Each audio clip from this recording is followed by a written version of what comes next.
Actualité, c'est le nom de Jésus de Nazareth. Comme vous c'est dans l'actualité chaque jour. Et ça, dans mon coloté. Amen. Que net nous coloana, les politiciens sont koufa, message est sur les politiciens nous sont koufa. La ina tuna nzambe obiso tsambi la yesu pela vale likolo abanota ndeka ba comédien na ba musicien concert à faire retour na nzamba bisenga yesu pela vale na yeta la commune ngezo tambola bien te nzamba ndo pesa message ka pona faire na bengi ba prophète à actualité surtout aux ala poso lukambongo mais na kombo ya yesu te lukambongo na yo mala même bino ba journaliste bozo il faut oyemi makambo nzambe te ko kota na makambo nzambe prof mate ko sala cause na pasteur te botambola opesa ke ba message yo pasteur oyo na kata plateau zangi bible ofungole yango pété botangi pe critique te ozongi no chaque jour osala yango obenga me ça serviteur de Dieu oyekola wapi obimela wapi ebo yo boyo ko la wapi papa na ozamona mo na uta musika papa na ngalo serviteur de Dieu na fait pas dirigeant Gemena lelo ba l'église a Gemena lelo n'Équateur mutabanda ya c'est mon père n'importe quoi biso de zanga za dirigeant choral na longo na keki centre tanga na salle nzambe na fait pas quoi bozoko sabana nzambe na miso au moins peut chrétien na commenter amen frère Anthony sana ye kaka mama nzambe eza passé ah ouais ya wa bige ezala la rage bo pasteur na mo ebisa rami binga domoni na mama nzambe so message si badina surtout ka nzamba lobaki Zamba lobaki kolobana makambo nzamba. Amo bafana na lala na été ayebisi bato na lali bo. Bamoni papa kola bimela nga. Hein? Yesu bimelinga. Mama Yesu bimelwe. Ala teno ndene. Ba Yesu mangala ta rabi. De yo Yesu ko bimela mutude. Papa, tuna Moïse amona ka mukoro ya papa. So moni Yesu. So ngomona Yesu yokufa. Bakufa bazonga wazi nana makufa zonga le plus grand lazare oba legala ba media bafana na mina na kicha kendo luka la caméra kende na veni na bango tuna eso akufa la mungaba ebiete eza le bela ba serviteur de Dieu place avec la media va ebite ka prophète à pasteur on ça peut moi sembler que une caméra oyo oluki pasteur va na venini na commune na va na lemba na nini na salon na bakoli ça va bon ni autant mon caméra na milieu ngona maman bon wana dress na haute nazo pesa ka cité bo bana non na ngam na pesa exemple yango soko lingi oza na réputation frère oza la bien oza musala ozo sala il faut que ba témoignage ya mutation de capitaine est-ce que ça c'est en terme de Dieu le dit la bala va kufa ndenge toyokaka tozaki bana mikie tozaki koyemba na ba malaika na ba chorale le dit na bala baka mawa l'évangile ya mboka trop netikale pas mututé trop netikale ke pas ya mututé moto nzamba tinda ki avec na sima des zones etika OK et bozo mona lelo ba rebelle ba bimi l'évangile moto à cause de groupe intercession mais lokola tambola na pasteur asimbe la pasteur bible OK akendera ba sambeli azana vie de prière makasi ba comme prophète comme évangéliste comme pasteur voilà et on dozo mona la scandale la radio évangile à Congo na vanda bon mona fourni média na zotala na mona mutaye na professeur lobi ke Marie Misama Koufi atini abimelinga bisinga pesa message na Cindy de Kay message yango ezani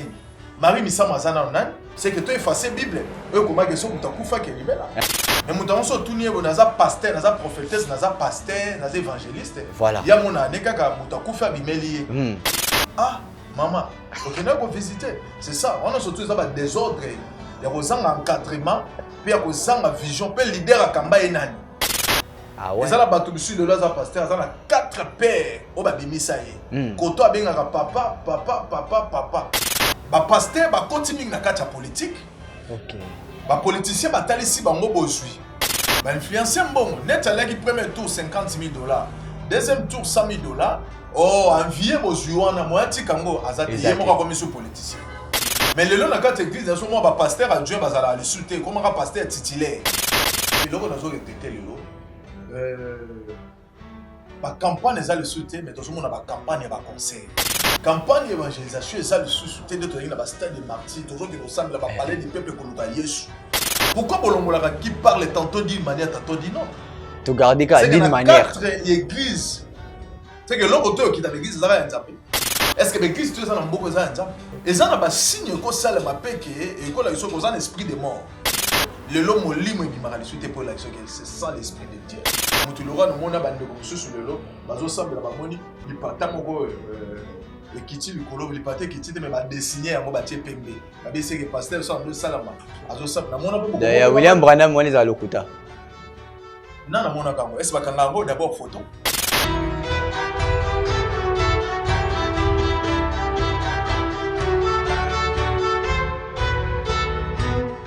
Que la lumière soit et la lumière fut. Mesdames et messieurs, bonjour, bonsoir. Ça dépend à l'heure à laquelle vous nous suivez partout dans le monde. Merci pour cette confiance sur cette chaîne. Comme je le dis toujours, nous avons adopté une tendance. Alors la tendance est là et c'est la nouvelle tendance. Et parmi nous, la nouvelle tendance est parmi vous. Plus de 172 000 abonnés, 170 000 abonnés. Nous vous demandons de vous abonner ou nous vous prions de vous abonner très massivement sur cette chaîne. C'est pour la première fois que vous avez l'occasion de nous suivre sur cette chaîne. Vous voulez vous abonner, c'est simple. Là où c'est écrit en rouge ou en noir, s'abonner, appuyez ou cliquez. Alors, en appuyant, il y aura une cloche qui va sortir. Tu vas être la première à recevoir des notifications. À chaque fois qu'il y aura une émission en ligne, appuyez sur la cloche pour ne rater aucune de nos émissions. Merci comme ça à vous tous. Merci aussi à toute l'équipe, les héros dans l'ombre. C'est grâce à eux que vous nous voyez comme ça. Merci à ces mystères. Le mystère est arrivé, alors le mystérieux est là. Lui, c'est Gédéon. Merci derrière la caméra. Notre professeur, lui, nous enseigne la réalisation. Le professeur Jordan Panzou. Merci à toi pour la réalisation, Sarif Mbala, merci à Jonah et sans oublier lui, c'est le coach Alain Dele Abala. Merci à toi, merci à vous tous. Comme je l'ai dit, vous voulez être partenaire de cette émission ou de cette chaîne, appelez-nous, le numéro est affiché, plus de 143 963 58 56.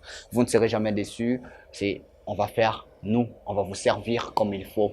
La nouvelle tendance est là. Merci à vous tous et merci comme ça aussi à tous mes partenaires. Ils sont nombreux, ils sont là. Je salue, je commence avec elle, une héroïne dans l'ombre. Elle fait pleuvoir de l'argent comme des larmes. Elle, c'est SKS. Merci à toi depuis quelque part, depuis les États-Unis. Je salue encore une dame avec sa fondation Mon Cèdre, Mon Cœur pour des enfants ou des personnes démunies. Elle est là, elle est sublime. Elle est belle. Daniela Moukoko Eba Daniela. Je te salue là où tu es. Merci comme ça, Minata Nonga la Bile. Toujours avec Brad Bumba. Yanri Nonga la Yanzambe. Merci à toi. Merci aussi comme ça à celui qu'on appelle Ferrand Vouvou, le président. Merci à toi. Bon anniversaire. Et sans oublier notre assistant personnel, l'assistant principal et numéro 1 de la ville de Kinshasa, Lévi Paye. Lui, c'est l'aide du chef, l'assistant de notre gouffre, Chantiningo Bilambaka. Merci à Yade Nkosu et Trésor Foufou. Soif de servir les autres, la réciprocité toujours. Aujourd'hui, c'est pour la première fois. Brad Alingara Bez, Brad Alobaka, Brad Aoutawapi. Vous allez insulter, vous allez écrire, vous allez commenter, mais vous aurez ce qu'on appelle la parole. C'est authentique. Cette personne, moi je l'appelle la puissance dans le silence. Quand il parle, c'est pas lui, c'est Dieu qui parle. Et quand il sort, c'est une émission bilingue français lingala.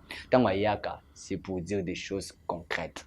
Et ça se concrétise. Lui, c'est le prophète Pachi Bomolo. Ici, à la Nouvelle Tendance Télévision, j'aimerais écouter mon abet à ma beaucoup, mais je sais. Ben, c'est une bénédiction, c'est une grâce de l'avoir aujourd'hui sur ce plateau, le prophète Pachi Bomolo. Shalom, l'homme de Dieu, je suis béni. Shalom, Brad Bumba. Prophète Pachi Bomolo. Oui, papa. Un mot, on va abonner dans sa nouvelle tendance, plus de 170 000. Amen. Oui. On va parler sur les étoiles. Mais avant de parler sur les étoiles, l'homme de Dieu, comment besoin la prière? Zamba simba ba finga msote na bakoma te. Bon, professeur écoute lelo. Yo nyoso lobaka et comme parce que nous avons ça va na ba rétro. Et ma belé na bité soto ozonga pe na TikTok. Yo écrit la biso problème wa. To kota. To bondeli. Au centre na Israël, Zambé na bakoko na biso, Zambé na papa la gaidi na bala. C'est que ce moment oyo ezala yo gloire etambola na biso na kombo na Yesu. Amen. Amen. Voilà. Prophète Pachi. Boni église etonga ekolo. Non, etonga na kolo ezana kimia na ngolo na Yesu Masiya. Amen. Ils ont bien l'activité de son.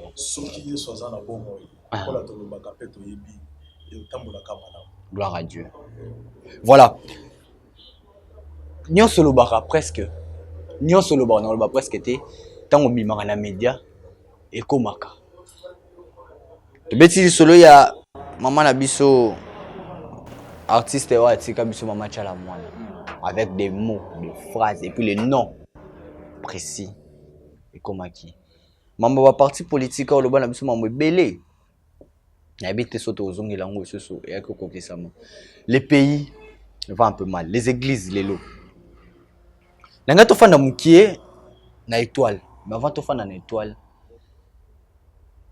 Nini oyo ozo reprocher ta mususu na ba église ya lelo oyo ekomi ta mususu focus parce que bango mo bakoma ba leader ba pasteur kombo ya Yesu beta maiso vraiment te. La nka ka to tia mo mwa mukie poto démarrer na biso. Oui. Nzamba pambola bana nzambe eloko lobi par rapport à l'église dans le bakambo okufa eti na bala ti lelo na Congo non le leader abimi le pays parce que eloko wa ko kide biso eloko nyonso tout soki leader azali discipline ezali. Amen. Même dans la nouvelle tendance ouais. Net leader azali c'est que discipline peut ezali église leader nango azalaka. Okay. Leader c'est Jésus. Mais représentant oazo kumba azana vision l'étoile ya mboka. Amen. Il faut ça. Amen. Ce qui mboka ezangi bokonzi mboka na etambolaka na désordre. Amen. Même dans la compagnie, même dans la entreprise, ce qui bokonzi ezali te leader azate wa kotambusa ngo yebaka ngo ke eloko na kotambusa so malamu te même na kati ya ba foyer na famille ce qui papa akufi papa tika ki gérance malamu te pa ya bana yebaka ngo ke bana ba kotika la mingi na désordre. Très bien. Mais ya biso aidi na bala bakata mutema to yebi histoire wana edi na bala zaki ye moko na mwasi na ye loboko na ye tika la vide bo mutoko ya ko tia loboko po simba azaki te na Congo trop netika le pa mutote trop netika la ke pa ya mutote edi na bala va kufa ndenge toyokaka tozaki bana mikie tozaki koyemba na ba malaika na ba chorale edi na bala baka mawa na évangile ya mboka na ngai parce que ayebaki yango tata qui est un prophète un leader moto nzamba atindaki ayebaki na nsima désordre etika yango ozomona lelo barebele babimi l'évangile moto akoza na groupe intercession mais lokola tambola na pasteur asimbela pasteur bible akendaka basambeli aza na vie de prière makasi bakomi prophète akomi évangéliste akomi pasteur. Voilà. Yango tozomona la scandale na kati évangile à Congo. Na vanda bomo komona fongoli média na zotala na zomona mutaye na prophétie alobi ke Marie Misama Koufi atini abimelinga ebisinga pesa na pesa message na Cindy de Kay. Marie Misama Koufi akufa kala abimeli mama wana atini pesa message na Cindy de Kay. Message yango ezani Marie Misama azana nani? Marie Misama azalaki sœur akufa ke libela. C'est que tu effaces Bible. Eux comment que ça muta kufa ke libela. Les deux hommes na bato bazo bimela bato. Mais muta onso tuniye bo naza pasteur, naza prophétesse, naza pasteur, naza évangéliste. Voilà. Ya mona ne kaka muta kufa bimeli. Musu sabi na kena ko se retrouver na ke ko tala na séjour de mort. Na moni se maralati pembe aza ko batama avant di kimia. Maman, OK na ko visiter. C'est ça, on a surtout ça ba désordre. Ya ko zanga encadrement, puis ya ko zanga vision, puis leader akamba enani. Ouais. Ça la batoubi de là pasteur ça na 4 pères au babimisa ye koto abengaka papa so oye koto biso kinga papa na ngai ye OK koto papa na ngai ye OK koto papa na ngai ye oui ba ko encadrer ça mabete mais outa d'abord wapi c'est ça musisa na bimeli wapi très bien na kata mboka na biso na évangile ya mboka ba deke zouta ezobima pourquoi mboka ba pasteur ba continue na kata politique. Les politiciens batalisi bango bozui. Pasteur aux a combien de personnes l'église? Dans 7 000 personnes, 10 000 personnes. C'est que 10 000 wana lobana bango ka ngani muna ko bima député, ngani muna za na ko bima président. Ba pasteur aux a na église munene, ba politicien ba asengi basambela pe mutu moko boye. Songolo pakala. Politicien ba ye, ba influencer mbongo. Net alaki premier tour $50,000, deuxième tour $100,000. Oh, envier Mozuana, moi, Tikango, Azate, Yemora comme monsieur politicien. À côté. Il y a un moment qui tant que ta politique, vie de prière, on a diminuer. Dans le moment où le Nzambe, yo c'est là d'abord politique. Dans le moment où le Nzambe, yo qui est dans la boutique, il y a remarqué, il y a sous temps azoti na ba yekoli, mi balé. Mais le long dans quatre églises, dans ce moment, ba pasteur adjoint bazala le souté, comment un pasteur titulaire. Adjoint est là le one pasteur John, ma papa. Au moment, ils ont remarqué déjà que l'évangile d'être aux arènes à Kala, qui ont senti le lot est commis, l'eau dans le détecté le lot. La campagne est le soutien, mais dans ce monde, la campagne est le conseil. Campagne d'évangélisation est le soutien de la stade des martyrs, toujours que nous semble parler du peuple que nous avons Yesu. Mais l'autre, comme on a campagne, la musique est dominée, campagne évangile. C'est que Satan a gagné belé évangélisation et ça la maté pour la barre dans le il y a tous les chrétiens. Moi, je suis surtout ensemble. On a dit que Yesu, tout qui nous soutenir, papa n'a pas besoin de ça. Na campagne, les amis malam rotier le boko. Oye mutu, Nzambe a pesi manteau na bâton de commandement et on t'a aussi. Ah, yo ndimi Nzamba la kisa okamunole ça va bien. Ah oui, c'est un homme de Dieu. Dans un pigeon la mort, le belango, Nzamba zo la disanga na moni, otumoko zo simbanga zo memanga. Ay bisinga le bi. Tala likolo na moni papa kabulwalesa. C'était avant alobe parce que tu as la journée mon repas naé et ça avant que tu as belango yo déjà bimisaka alobaka mo déjà OK ezaki da message on nzamba pesa avant na yo kambona maintenant ezaki na ba image si qu'on a bien pour to le l'étoile mais entre parenthèses car prophète Pachi les faits tant monsieur sur l'église boye ndeka kitelo na mutu colonne qui ce qui ni na kiti donc colonne kitelo ka mutu moko Yesu. On a dit que tous ans, climatiseur, tous ans, plafond. On est capable de essayer. Et là, on dit que les gens ont des ans aussi, ceux qui bon, c'est que n'y a aucun temps musulman, musulman, c'est que ça un message. À les gens normal hein. Il y a quoi on appelle signe à ma paix, mais bien vous connaissez on va là poser avec l'église. Non, on va dire que tous les signes à la racine à Dieu. OK. On est dans colonne. Colombe Bagiti. Non. Dans le but que ça m'a bien, dans le but que ça m'a là. Mais ça la décence. OK. Nana yebiso que l'eau connaît ça signe à Bonzamba. Pourquoi Bolongola qui parle tantôt d'une manière, tantôt d'une autre? Tu gardes d'une manière. Quatre églises. C'est que l'autre auteur qui est dans l'église, ça va être est-ce que l'église, tout ça, n'a beaucoup ça et ça n'a pas signe que ça m'a péqué et que ça a un esprit de mort. OK. Mais bon, de la macasse. Et quand on a signe, monsieur, que ça qui les vrais que signe on est satanique. Je suis pas que signe on est à bon Zambé. Mais tu as évité photo bon, il y a tout dans ça. On a ndeke, on a les pigeons terre. Mon frère, pigeon peut le là qui t'a insulté. Bah pigeon va comment t'as mon amour, so qui na bongo mon abango, OK na poto mon abango. Le lomo limo qui m'a insulté pour la c'est ça l'esprit de Dieu.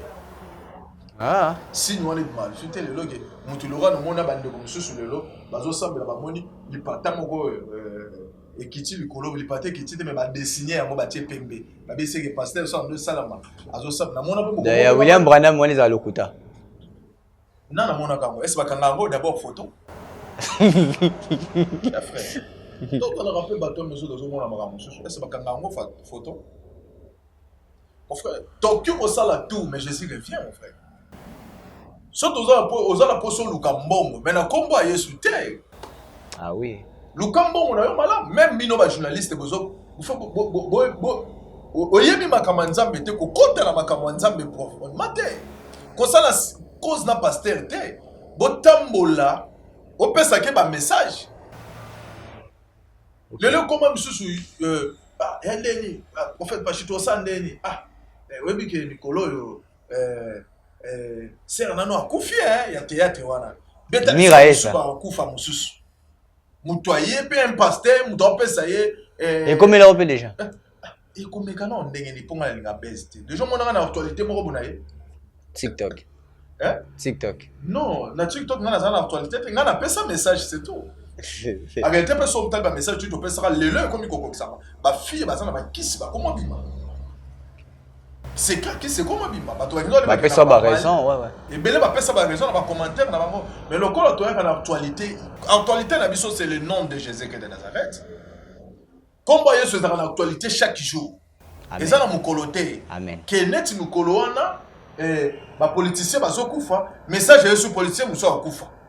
C'est que net mukolo wana ba comédien bazokufa mais ça c'est que la ina tuna nzambe obiso tsambilaka Yesu pena va na likolo abandota ndeka ba comédien na ba musicien concert à faire retourne na nzamba bisenga nzamba bisenga faire concert est-ce que nzamba ko pesa leka faire Yesu pena va na yeta la commune ngezotambola bien te nzamba ndo pesa message ka pona faire na bengi ba prophète à actualité ba serviteur de Dieu à actualité. Actualité na biso za au nom de Jésus de Nazareth. Adayondo za koyo opesi après quelques mois ko kisami d'actualité à Jésus en moi. Oh papa, babi ba koye ba serviteur de Dieu dans zo ba mbezo ko kisama. Et ça biblique. Abandi Bible. Oui, oh ton cause va na bote, ton vendeli a za kombo a Yesu. Amen. Si ton vendeli a za kombo a Yesu. Voilà. Soki ton oliambi pasteur, un serviteur de Dieu, a bengami na kombo ya pasteur, a pesi a leki l'émission a pesi message à loba lobi. A fungola ta deux versets bibliques c'est ça frère intercession groupe intercession. Même pas frère intercession mais ba verset biblique. Message ni nzamba ko peso za verset biblique. Yo pasteur oyo na kata plateau zangi bible. O fungola ngo pété. Botangi pe critique té. Ozongi no chaque jour au salango. Obengami ça serviteur de Dieu. Oyekola wapi. Obimela wapi. Ah bon yo la wapi. Papa, na uzamona mo. Na utia musika. Na utia musika mon frère. Les problèmes ezali témoin na biso za Yesu Masia. Justice sans amener les killos. Merci. Ressorti ça fait pas quoi. Oui, la Bible n'a fait pas quoi ça madame. Papa na ngai. Serviteur de Dieu n'a fait pas quoi dirigeant. Gemena lelo ba l'église a gemena lelo. N'Équateur. Mutabanda yango c'est mon père.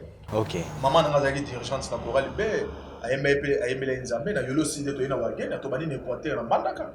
Na époque là na mandaka zaki pasteur Ngolela, apôtre Ngolela na pasteur Mambu. To longu wana toye na yolo sinde na wagena zaki maman Tumba. Époque wa biso de zanga za dirigeant chorale na longu na keki centre otanga na sali nzambe na fait pas bon. Koko na nga bimisi ngai apôtre Ezekiel Mokalika. OK. Tout ça dans parcours dans la publicité.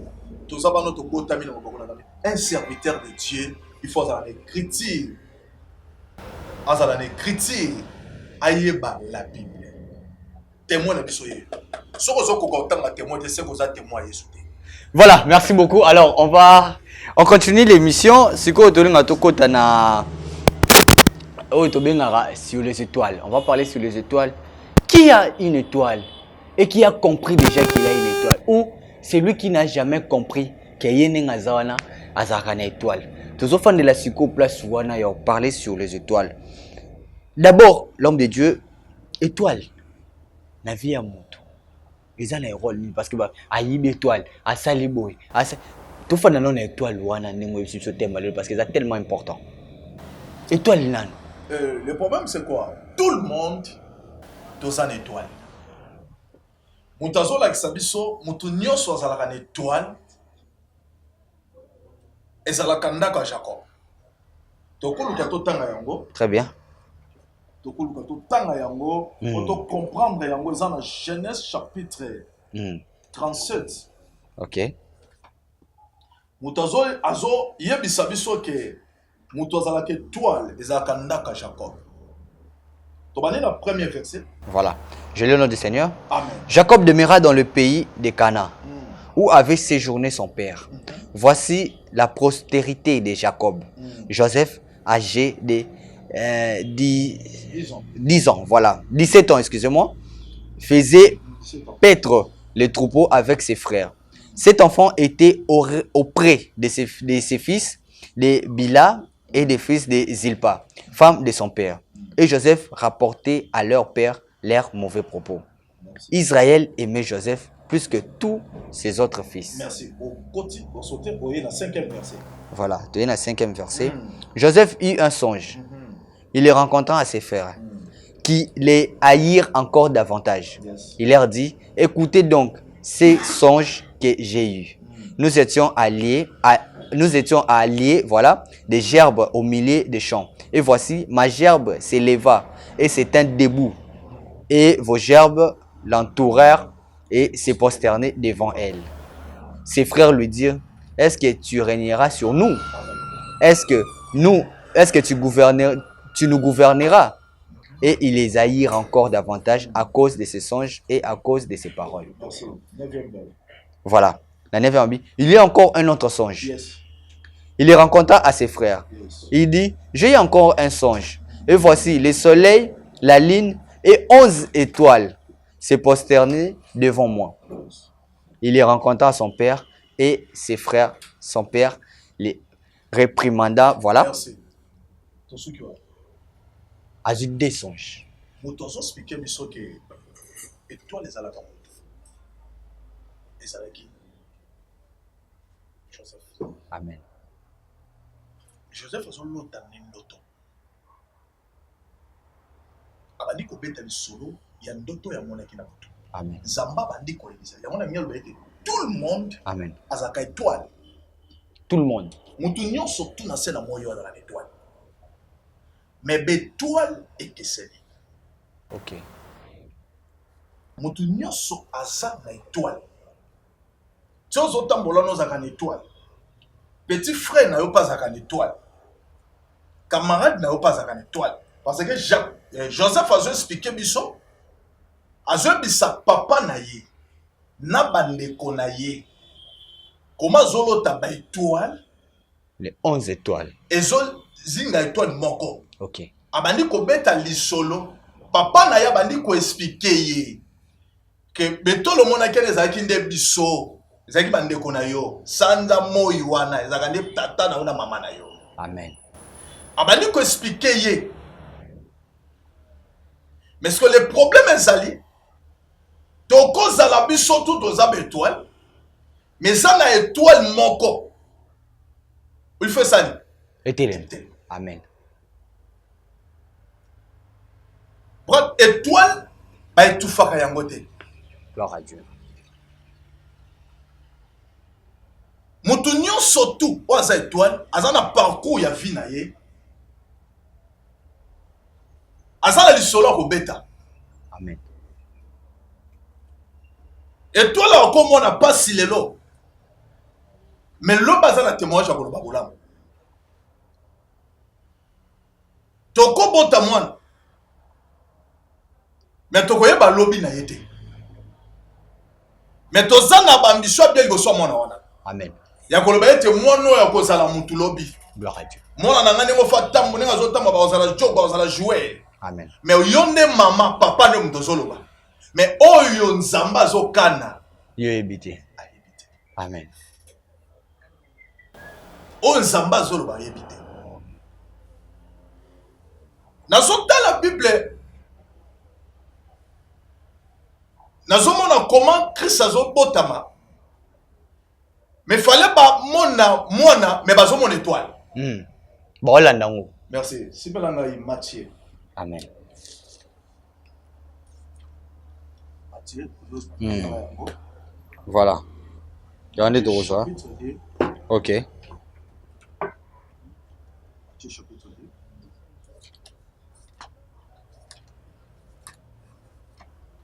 Matthieu chapitre 2. Merci. Voilà. Jésus étant né à Bethléem, Yes. en Judée, au temps du roi Hérode, voici des mages d'Orient arrivèrent à Jérusalem et dirent, où est le roi des Juifs qui vient de naître? Car nous avons vu son étoile en Orient et nous sommes venus pour l'adorer. Merci. On a baillé. Bamona kini. Bamoni mona tembe bamoneni. Étoile. Ben kokumisa mu. Aye ko comprendre que étoile wana ezaka étoile te mezani. Eza mutu mobimba. Pe mokonzi. C'est que si d'autres ozalaka wana eza na bato ba comprendre bayebi ko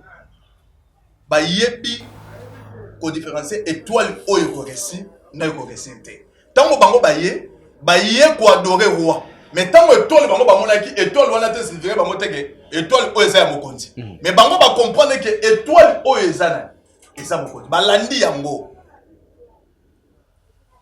C'est que tango bango bamoni yango awa C'est que bande ko la nango sike ekende. C'est que étoile brad est déplaçaka. OK. Étoile les ana makolo ya otambola. Et qui mi pelongwe côté eke. Étoile les ana makolo ya otambola. Kita. Voilà. Merci. Pour l'adorer. Le roi Hérode, ayant appris cela, fut troublé et tout Jérusalem avec lui. Il assembla tous les principaux sacrificateurs et les scribes du peuple. Et il s'informa auprès d'eux où devait naître le Christ. Ils lui dirent à Bethléem en Judée, car voilà, voici ce qui a été écrit par les prophètes. Et toi, Bethléem, terre de Juda, tu n'es certes pas la moindre entre les principales villes de Juda, car toi sortira un chef qui paîtra Israël, mon peuple. Alors Hérode fit appeler en secret les mages, en s'enquit soigneusement auprès d'eux.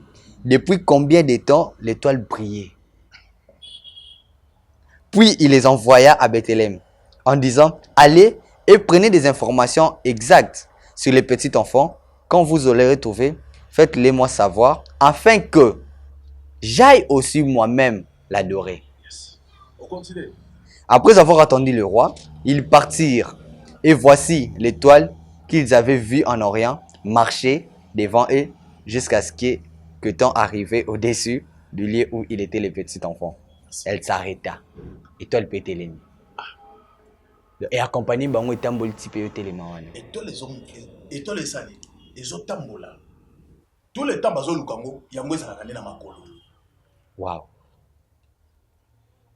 Yango mutoyo yango non mona awa comment kobotama ya étoile ezalaka la prophétie. Gloire à Dieu. Yango na ngebisa mama moko bazolanda biso papa moko bazolanda biso.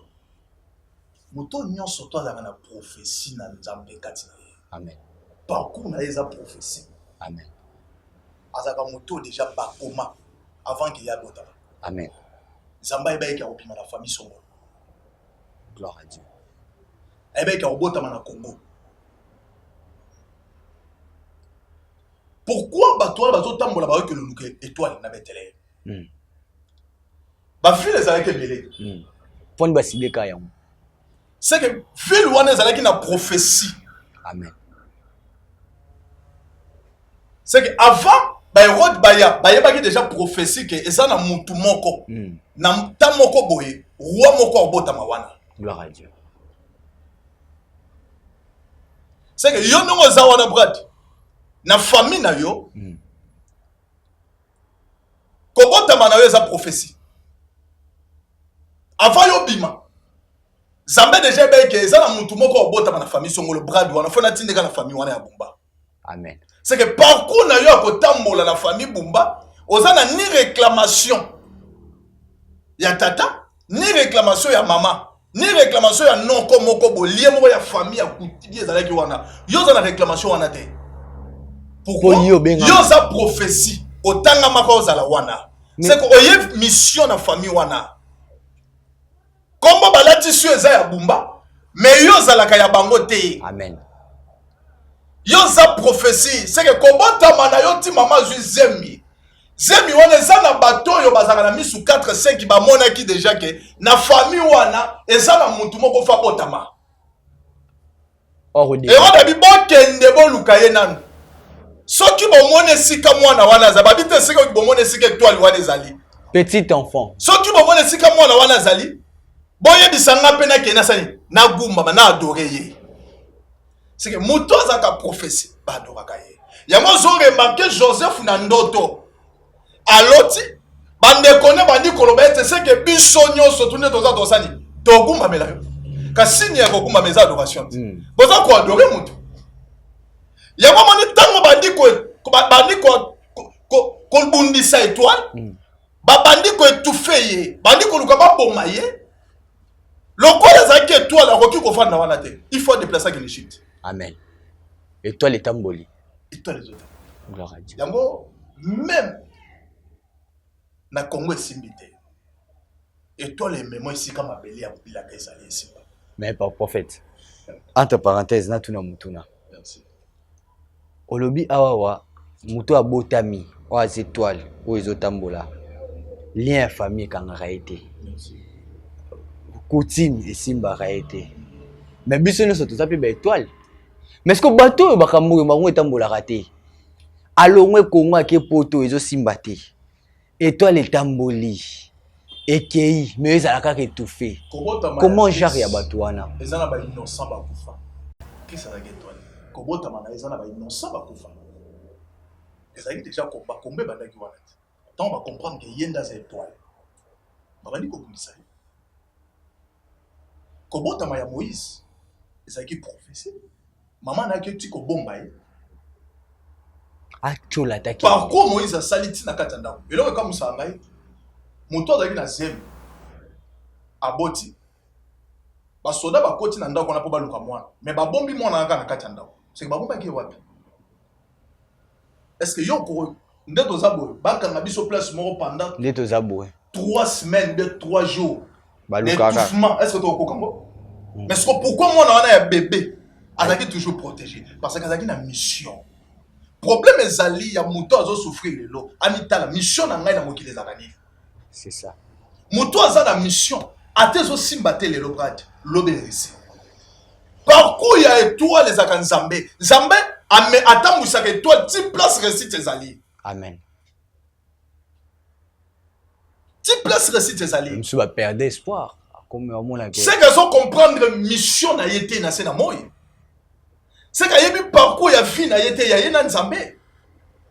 Bible zolo bana biso Joseph batekiye ba Égyptien ba ki ko luka Joseph te. Bande konaye ne bateki. C'est que bande konaye bazo ko accompagner parcours ya Joseph.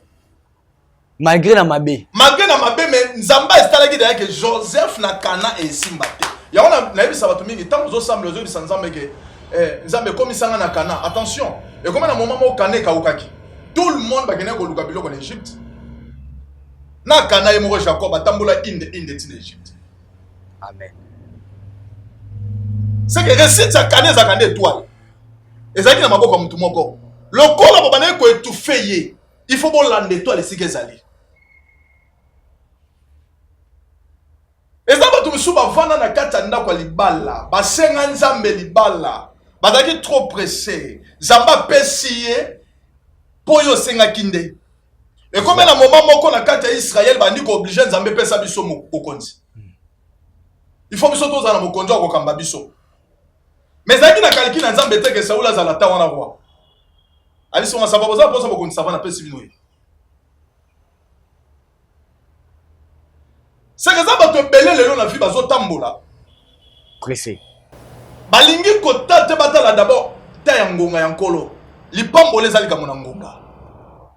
Récite na vie ba força ngote. Ebele ba kota na mabala po ba enfiaka mobala na zaka na bosu. Tanga koti ko bosu ngo pesi.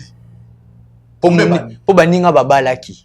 Mosusu bazo mona ke na kata entourage na tout le monde ba komi ko bala. C'est ngala ke na ta ko fandi satan libala moya to fanda ta ozo fimba na yo. Bazo beta yo mais lokola bosu eza na kati na zaka wana po mituke ezali. Très bien. Obotami na famille eza famille na yo te. Obotami na famille eza yo. Voilà. Boza na sorcellerie.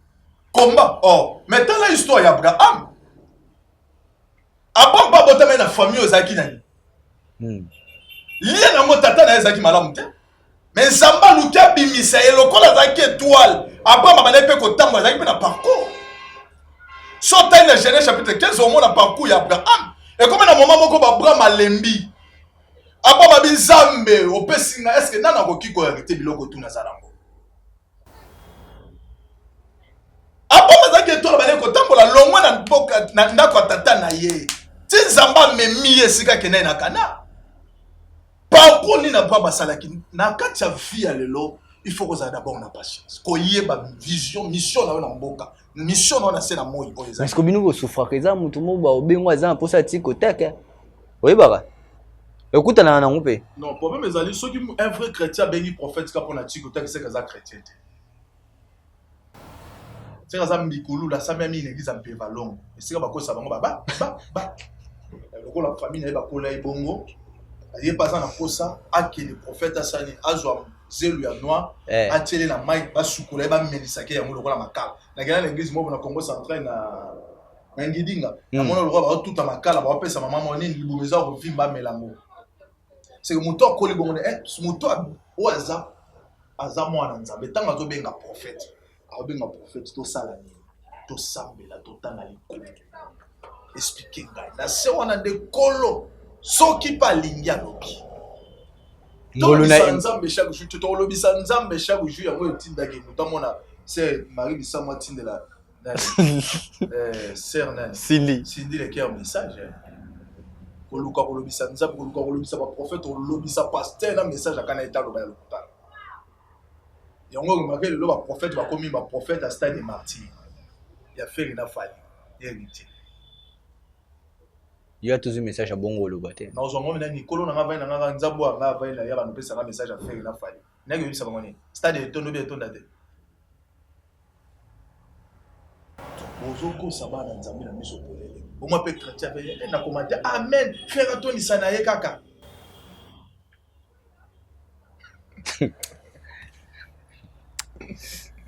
Tala. Maman nzambo eza passé frère. Ah ouais. Et on dit que les gens la rage pour pasteur la moi ebisa rami minga. Boni na mama nzambo. So me sensi batuna surtout ka nzamba lobaki on lobana makambo nzamba. Amen. Bandingo balanda biso. Bazara. Mo. So ozo luko kanga bango tuba ko mayo. O mona munanga chama yo. Ya moto batela mingi. Amen.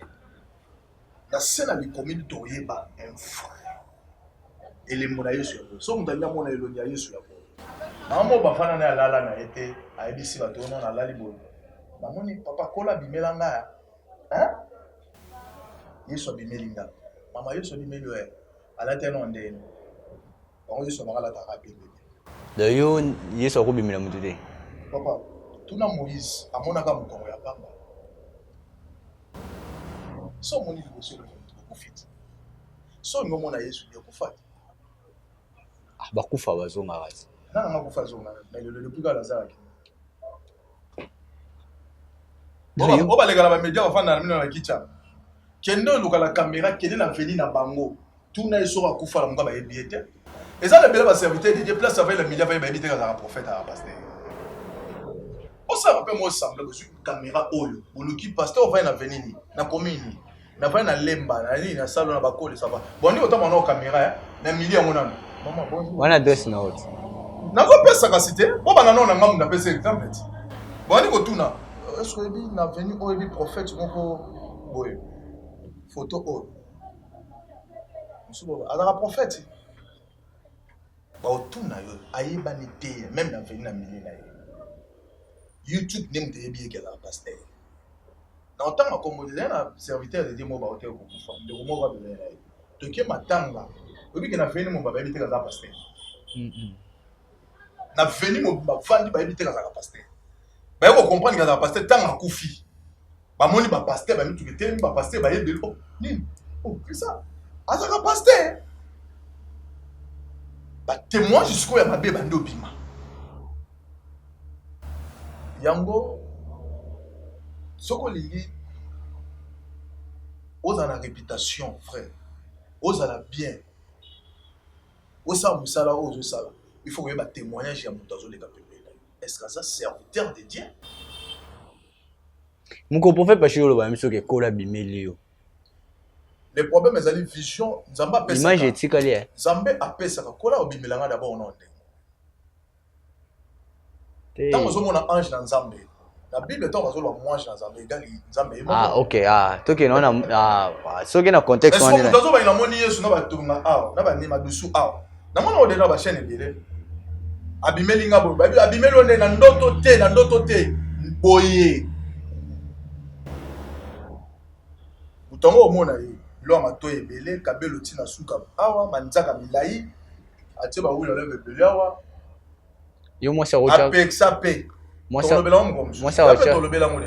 rocha kabelo te oya ngana lingaka azaka nango bazalo su na mota moi ça rocha su kabelo te jamais et puis ça m'était ça va corps étranger tout dans ma bible Moi, ça va manzaka te. Et ça corps étranger. Et ça va signer Jézabel. Avec nous, on a gâté Israël. Dans l'église, non, Kabyle le côté raté. Vous voyez déjà, vous voyez la caméra d'image. On a tout mis. Ok. Merci beaucoup, prophète Pachi. Alors, comment? Une question. Parce que tu es dans le chité. Merci. Enfin, tu as une révélation. Parce que quand tu sors comme ça, pour me rappeler trop, une année déjà, depuis que tu retourné sur l'émission. Bah, mauvaise étoile pesali. Ou il y a un bon ça va étoile moussous. Ça veut dire que tout le monde doit une étoile. Dès que tu as une scène à moi, le temps, ils ont un moment où tu vas aller au col là. Ils ont aller au calme. La vie avec ma boque. Même si il y a la constatation prophétique, ils sont aux étoiles, la vie avec le gagner une dame. Ils ont même tourné au col à ma prophète. Mais étoile, nous sommes tous des cocanaka. Nazolo babongo par rapport à bateau balingaka ba kokana mingi na bato. OK. Moto ali ko envier eloko ya mutu. Moto azo ko envier libala opa moni mutu ke dimana kati. Moto azo ko envier libala o ba sekekela bango libanda mena kati ya yebite. Apparence car. C'est que zala na confiance ya étoile na yo, zala na confiance ya vision na yo. Maintenant comment connaître ton étoile bah koye ba ke ngai ndeza bo bitumba oza parce que naza na étoile là. Na ina betolo li solo ya étoile oyo se déplacer. Étoile oyo se déplaçaka. Parcours nango ezalaka lokola neti te.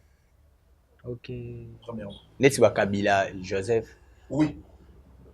Neti ba Fachi. Oui. Parcours ezala lokola neti te. Ba occupé te. Ba ko tchaka te ke loko moko malamu ebima wana. Ezala ba te belé bazo lekisa lelo ba fi na bango bazo lekala lelo ba moment moko boye. Moto pas comprendre que place wana Esther akobima wana. Mardochée akozala wana. Jephthé akobima wana. Moto tchaka te. Mais pour comprendre ngo, il faut za na miso bonzambe. Nzamba bomba ba étoile na. Ezala be tolo eza ko tala. Son totangi Bible awa. On remarqué mingini. Bah moi, Jonathan, bazo mon étoile. Il y a Christ, bah non, mon ezali pendant la nuit. Na butunde sika ba bundisa ka étoile. Na Genèse chapitre 15 Genèse chapitre 15. Bible zolo ba nzamba bandi ko nzamba bimisi Abraham libanda. Tant azo pesa Abraham promesse ya Isaac. Abraham azo bi sans mais est-ce que ngai na bozuto pesi na oyo. Naza na héritier pour héritier. Quand on a dit qu'on peut faire promesse, ça dit ça vraiment ma Bible libanda. Ça qui pendant la nuit, elle dit c'est telle les colombiens la vie dans mon étoile. Amen. Abi descendance là. Et vous allez le coller. Étoile wana. Oh kokata ko content moté. Oh content moté. C'est que parcours Abraham Zamba bana ko vendre ce comme thème bio que oh Isaac. Ya moi je me dis que ce qu'on zo souffrir le lo, ozo le gana ba parcours le lo. Zamba bando yaka pa bataille biso qui garder silence. Au récit. Amen. Zamba osula kana batazo ya pa. Atozo botate. Atozo botate. Zamba opeso ka silence. Ata malade. Il veut que azamona na motote pour akosa. Ata malade wana si la terre. Ezaba to ba bela malade wana yozo na ngolo lelo zo umela lelo bato basana ngo ba bela 2 semaines 3 semaines ba kufi. Mais yo tanga ezo koma na 5 ans, c'est que nzamba zo biso ke esi là. Amen. Okufa na ngote. Wow. Okufa na ngote. Ce qui place au vandi récite zate. Liba lo vandi qui me zate. Zamba biso ke garder silence. Non personne qui meurt. Monsieur Zamba biso ke bima. Il est capable d'obéir pour l'élection de la malade. Que Dieu te bénisse. Voilà, merci beaucoup. On est arrivé à la fin, prophète. Alors, est-ce que vous avez un message? Tout bon de la mingi. Tous attendent le samo na mboka na biso. Tout bon de la mingi pour na mboka na biso. Brat. Tant ozolia, ozomela, zoka mabolongo na yo sambela ka pona mboka. Na moment tozana na mboka na biso, tozo na moment ba parti prité ngai na mutu ya il y a assemblée, il y a la IDPS, il y a la non, nous sommes des Congolais. Et ça, na batu mabe, la minute de devant la base en la ça. Amen. 10 décembre, tu risques de kanga banda ou banda m'assassiner. Wow. Et ça, ma belle mon cause s'est préparé dans mon mission. Précisément dans Kinshasa. Dans le Bachi. Des films. Le Bumbashi na Kinshasa. Et ça, ma belle mon cause, ils ont cané Salem. Sauf que risque de 10 décembre. Et ça, ma cambe au Salem. On a toujours un temps et ensemble la bonne mission. Ok. Drapeau et colo et un bon cannabis aux Salem. Qui l'a ma casse. Amen. Tous ont tant pour ça la pour les a déjà dans bateau déjà va infiltrer déjà va infiltrer Kinshasa na Lubumbashi. Mazo kana mabe mo ko konta na kati ya mboka na biso. Photo soit tant et ensemble la pour nous que Kinzambe a sala perso na biso. Amen. Merci beaucoup. Mais est-ce qu'il y aurait élection en 2023? Vrai ou faux, il y aurait élection? Là, ils sont la carte électorale. Ça, moi, là. Eh, Zali. L'écriture, ça va. Tu es écran, on est lis-moi. Là, ils sont là. Réponse dans les arabes. Tant on a tout le bar à Marambo, non, une carte, c'est habité. Non. Et là, vous avez souhaité? C'est le n'y a pas de monde. Je suis tellement pas comme bon. C'est qu'on vote à Bongo. C'est qu'on vote 10 fois. Dans l'élection, ça a été? Exactement. On vote 10 fois. Réponse dans la voilà. Déjà, on a lobé la mode. Je suis pas de la mode. Exactement. 2023, élection, ça a été? Élection, exactement. En 2023, Bazoli d'abord même ma mission de la transition. C'est ça. Nous avons déjà calé. On n'a pas même sur la transition. Donc il y a 2 ans. Après 2 ans, on va continuer. Merci. Vous continuez à faire chier. Dans le Nathalie, comment on dit? 2 ans, mon gars, là. Vous avez enlevé le finger. Ozonga des Salut Philippe pour aujourd'hui, on était là avec le prophète Pachi. Bomolo, merci beaucoup. Numéro de téléphone et puis. Numéro de téléphone, le plus 243 89 227 44 47. Encore plus 243 89 227 44 47. Voilà, les numéros c'est affiché. Il y a prophète Pachi Bomolo. Je sais que dans 2 jours à suite aux Ozonga. Merci beaucoup. Il y a ça pour sa semaine et puis évolution il y a. On rappelle parce que vous avez des agences, des voyages, tout. Reste à business, ça fonctionne toujours. Ah d'accord, et puis on fait la bus au place Bana Bazar. Oui, tu vois la image? Ah, pas de problème, sur les alliés. Hein. Oui, l'image est allée. On voit la lago. On fait les alliés très bien. Tout ça, on a très bien par la casse d'été. Malgré le changement climat, mais net, tu vas d'abord en silence, on est vraiment trop médiaté, mais le cola permettre de battre les choses dans la bombe. Sauf qu'il y ait les lotés, l'objet de l'accès sous bateau, d'une évolution à base. Là, tu as notre mot au église non alimentée. Est-ce que vous avez l'église alimentée? Limitée, c'est commune. Et puis, ça m'était? Pourquoi pas? Bitumbeza, non, Bitumbeza, Bitumbeza partout, même au église dans les sens Bitumbeza, même la Louf, Bitumbeza, même la Congo centrale, na Boma, na Lubumbashi, Bitumbeza partout, Sokozota, Mwana Nzambe, Solo, Brad, Ibaga Mokozo toujours ba combat. Sokozana Yesu ko Yesu akufa passé. Le beau changer Nzambo za Nzamba Mwindo, Nzamba Ndundu, Nzamba Mnini, auto mona na ba photo. Mais soki ozaka na Yesu yo, ti le photo bakanga te. Image monate c'est ko tambola ka toujours. Merci beaucoup pour cette Pachi. Alors on se retrouve prochainement pour un nouveau numéro. Restez toujours connectés sur cette chaîne, la nouvelle tendance télévision. Portez-vous bien. Merci beaucoup, l'homme de Dieu. Ce qui est là, aux yeux message moko aucun négoté l'église à prophète Francis Joël aucun. Pourquoi pas? Ba baza on a baza ba na nzambe. Aux invitations au kota quand même. Ceux qui ba na nzambe baza kuna. Lokola ba to mona ba baza ba na nzambe. Pourquoi pas to yote? OK. Merci. Merci. Au revoir. Vous êtes et voulez-vous investir à Kinshasa? Voulez-vous réjouir de vos business? L'opportunité à ne pas rater. Toronto City VIP à Maluku, un des meilleurs endroits pour résider ou implanter votre business. À quelques minutes du fleuve Congo, le fleuve de nos ancêtres, juste en face de la zone économique spéciale qui est le quartier commercial et industriel de Maluku. Waouh! Non loin du centre de ville Maluku, un quartier en pleine expansion, à quelques mètres du Macadam. Toronto City vous propose un terrain de 20 mètres sur 20 avec des bornes cadastrales. Sur un site accessible, urbanisé, avec espace de jeu, espace vert, magasin, centre médical, marché, etc.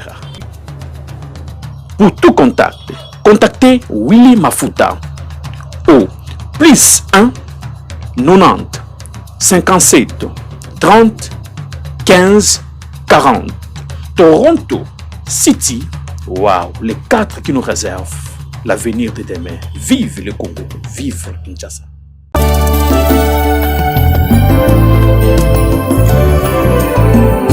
Éternel, je lève à... Shalom à tous, je vous salue tous au nom de Jésus, c'est la prophétesse Esther Emmanuel. Bien-aimés, ce soir, je viens parler à une personne. Toi qui as des problèmes, tu as des difficultés, tu es arrivé au bout de ta vie. Tu te dis, ça y est, moi c'est fini, je n'ai pas la solution, moi ça y est, mon problème est répondu, je suis épuisé, je suis fatigué. Tu te poses des questions en toi-même, tu te dis, pourquoi moi? Bien-aimé, le roi David était un petit garçon. Le roi David, son père lui a dit d'aller paître le troupeau, bien-aimé. Donc l'enfant David était hors la maison de son père, en train de paître le troupeau de son père. Mais laisse-moi te dire, à cette époque-là, c'était quelque chose de lourd pour un enfant. Pourquoi? Parce que c'était un métier très difficile à cette époque-là, très difficile. Et c'était un métier le plus bas de bas en Israël en cette époque-là. Mais le roi David est parti faire ce que son père lui a dit de faire. Il le faisait très bien. Pourquoi? C'était une formation pour lui. C'était une souffrance à l'ombre pour l'élévation de demain. C'est pour toi, pour ton problème. C'est une souffrance à l'ombre pour une élévation de demain. Pourquoi le papa de David a choisi David? Parce que David en lui, il avait la chose de Dieu. Parce que David en lui, il y avait l'élévation en lui. Parce que David en lui, il y avait une étoile qui brillait. David devait passer par des moments difficiles, devait passer par les formations. David a rencontré beaucoup de difficultés pendant qu'il était en train de travailler pour son père. Tout autour du troupeau de son père, il y avait des bêtes sauvages. Qu'est-ce qui s'est passé? À la longue, l'Éternel des armées a donné à David des stratégies comment vaincre et combattre les bêtes sauvages. C'est comme toi. Dans la situation où tu te trouves, à la longue, quand tu vas rentrer en profondeur, le Seigneur va te donner des rhémas. Un rhéma, c'est quoi? C'est une parole révélée. Pour une parole révélée, c'est une révélation, afin que tu puisses combattre et vaincre, bien-aimé. Qu'est-ce qui s'est passé?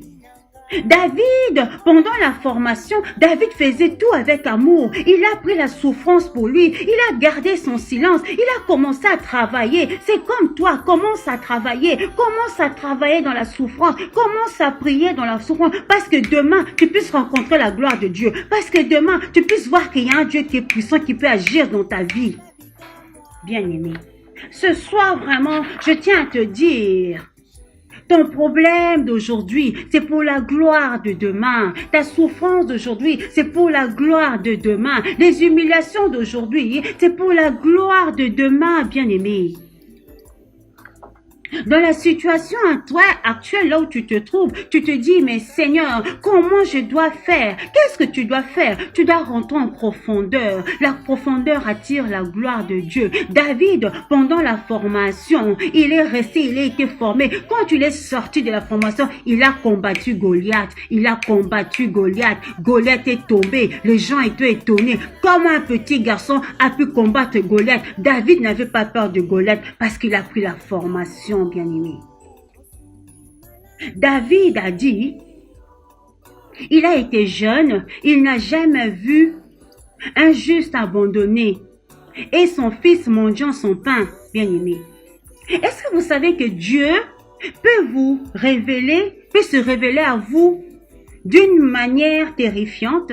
Nous pouvons aller lire Matthieu 14, versets 24 à 27. Vous allez voir que Dieu s'est révélé à Pierre et aux disciples d'une manière terrifiante. Ils ont cru que c'était un fantôme, or que c'était le roi des rois. Bien-aimé, ton problème aujourd'hui, c'est terrifiant, mais Dieu est dedans.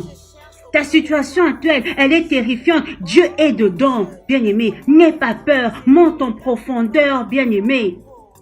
Dieu est capable de faire et Dieu va faire. Dieu va vraiment faire.